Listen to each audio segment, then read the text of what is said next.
अखंड मंथन के सभी दर्शकों को नमस्कार। मैं हूं शेखर त्रिपाठी और आप देख रहे हैं हमारा यूट्यूब चैनल अखंड मंथन। क्या भविष्य में भारत में सेना का शासन हो सकता है? क्या पाकिस्तान के साथ भारत का एक बड़ा युद्ध होने वाला है? और क्या इसी युद्ध के बाद एक सुनहरे युग की दस्तक सुनाई देने वाली है? चलिए आज इसी पर चर्चा करते हैं।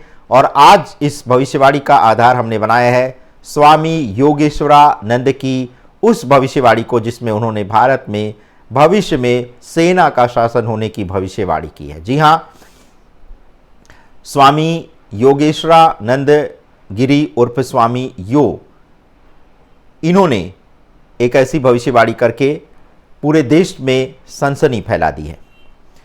उनकी एक सोशल मीडिया पर भविष्यवाणी की गई है, जिसमें उन्होंने न केवल भारत पाकिस्तान युद्ध की भविष्यवाणी बहुत पहले ही कर दी थी, बल्कि भारत में सेना के शासन और वैश्विक स्तर पर बदलते समीकरणों की झलक भी उन्होंने काफ़ी पहले दे दी थी।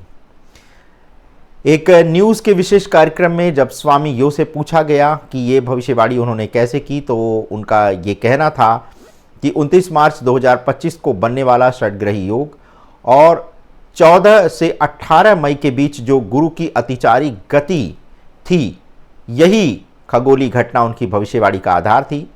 और इस तरह के योग जो है वो पिछले 2000 वर्षों में भी नहीं बने थे। उनका ये कहना है स्पष्ट रूप से कि ये सिर्फ एक गणना नहीं है, ये ब्रह्मांडीय चेतावनी है। स्वामी योगेश्वरानंद का मानना है कि ज्योतिष कोई अंधविश्वास नहीं है, ये विज्ञान है। वैदिक गणनाओं पर आधारित साइंटिफिक मैथमेटिक्स के आधार पर ही हमारे प्राचीन ऋषि मुनि जो है वो बिना किसी तकनीकी की सहायता लिए हुए भविष्यवाणी कर सकते थे। और उसी आधार पर आज हम राष्ट्रीय और वैश्विक घटनाओं का पूर्वानुमान कर सकते हैं। स्वामी यो ने स्पष्ट किया है कि ये कोई सनसनी फैलाने वाला प्रयास नहीं था और वो कोई प्रोफेशनल भविष्यवक्ता भी नहीं है। और उन्होंने जब ब्रह्मांड से इस तरह की ऊर्जाओं को एक तरह से समझा, तब उनका कहना था कि जब ब्रह्मांड से उन्हें इस तरह के संदेश मिल रहे थे, ऐसी स्थिति में वो चुप नहीं रह सकते थे और यही कारण था कि उन्होंने ऐसी भविष्यवाणी की थी। पाकिस्तान और भारत के बीच तनाव आगे आने वाले समय में और भी बढ़ने वाले हैं। और स्वामी यो का ये कहना है कि पिछले 1.5 वर्ष से देश के कोने कोने से कई ज्योतिषियों ने इस षड्ग्रही योग को लेकर के सभी को अलर्ट किया था। और ये ग्रह स्थिति पाकिस्तान के लिए विशेष रूप से बहुत हानिकारक है और ये स्पष्ट संकेत है कि भारत पाकिस्तान के बीच गंभीर सैन्य टकराव की संभावना अभी भी बरकरार है। जहां तक भारत में सेना के शासन की भविष्यवाणी स्वामी योग के द्वारा की गई है, तो उनका ये कहना है कि 2027 तक भारत के भीतर आंतरिक अशांति इतनी गहरी होगी कि सेना को कमान संभालने सामने आना पड़ेगा। एक तरह का मार्शल लॉ भारत में आने वाले समय में देखा जा सकता है। और उनका ये भी दावा है, उन्होंने ये बहुत ही आत्मविश्वास के साथ कहा है कि उनकी इस भविष्यवाणी को या तो रिकॉर्ड करके रख लिया जाए, और उनका ये भी कहना है कि इसे जब भारत में मार्शल लॉ लागू हो जाएगा तब आप इस भविष्यवाणी को प्रसारित करिएगा। यानी कि उनका इतना आत्मविश्वास ये बता रहा है कि जो ब्रह्मांडी ऊर्जा उन्हें संकेत दे रही है, उसके अनुसार भारत में सेना का शासन हो जाएगा। एक अगला प्रश्न उनसे ये भी किया गया कि क्या भारत का गोल्डन एरा जो है वो अब करीब आने वाला है? क्या ये सुनहरी सुबह का संकेत भी उनको मिल रहा है? तो स्वामी यो के अनुसार अब सब जो है संकट जो आने वाला है वो किसी नए युग के प्रारंभ का संकेत दे रहा है। उन्होंने स्वामी विवेकानंद के 1897 में दिए गए भाषण का उल्लेख करते हुए बताया है कि स्वामी विवेकानंद ने 1897 में ही कह दिया था कि भारत माता अब करवट ले रही है। और वहीं पर स्वामी अरविंदो घोष ने भारत के आज़ादी की भविष्यवाणी करते हुए कहा था कि अब भारत की प्रगति को कोई रोक नहीं सकता है, क्योंकि हमारे पास युवा शक्ति है, संसाधन है और अब गुरु ग्रह की कृपा भी है।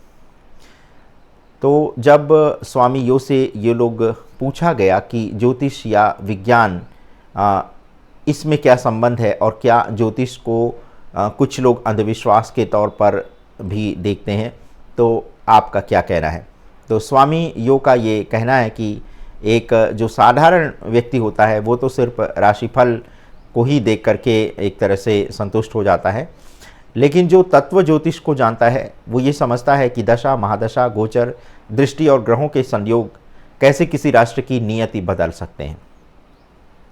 तो स्वामी योगेश्वरानंद यानी स्वामी यो की भविष्यवाणी जितनी रहस्यमयी है उतनी ही वैज्ञानिक दावों पर आधारित भी बताई जा रही है। उन्होंने भारत के सामने जहां एक ओर युद्ध और संकट का एक तरह से चेतावनी दी है, वहीं दूसरी ओर एक अद्भुत पुनर्जागरण, स्वर्णिम काल और विश्व गुरु बनने की भी वो संभावना देख रहे हैं। अब देखना यह है कि क्या ब्रह्मांड की ये संकेत हमारे नीति निर्माताओं और आम जन तक पहुँचेंगे या फिर ये भी एक अनसुनी भविष्यवाणी बनकर रह जाएगी। फिलहाल अभी के आज के एपिसोड में बस इतना ही। आज के इस एपिसोड को देखने के लिए आपका बहुत बहुत धन्यवाद। स्वामी यो ने जो दूसरी भविष्यवाणी की है 2027 के लिए, उसको हम आपके समक्ष प्रस्तुत करेंगे स्वामी यो के द्वारा की गई भविष्यवाणी की इसी सीरीज के दूसरे एपिसोड में। और साथ ही उसमें हम आपको ये भी बताएंगे कि आगे भारत का नेतृत्व प्रधानमंत्री मोदी के बाद कौन संभाल सकता है। तो इसके लिए आपको देखना होगा हमारा दूसरा एपिसोड। और यदि आपके पास भी इस प्रकार की कोई जानकारी है, कोई इस प्रकार की गणना है जो कि भविष्य से जुड़ा हुआ है, तो आप उसे हमारे व्हाट्सएप नंबर 7905414965 पर हमसे साझा कर सकते हैं। आपने अपना बहुमूल्य समय हमारे चैनल पर व्यतीत किया, इसके लिए हम आपके सदैव हृदय से आभारी रहेंगे। धन्यवाद। नमस्कार।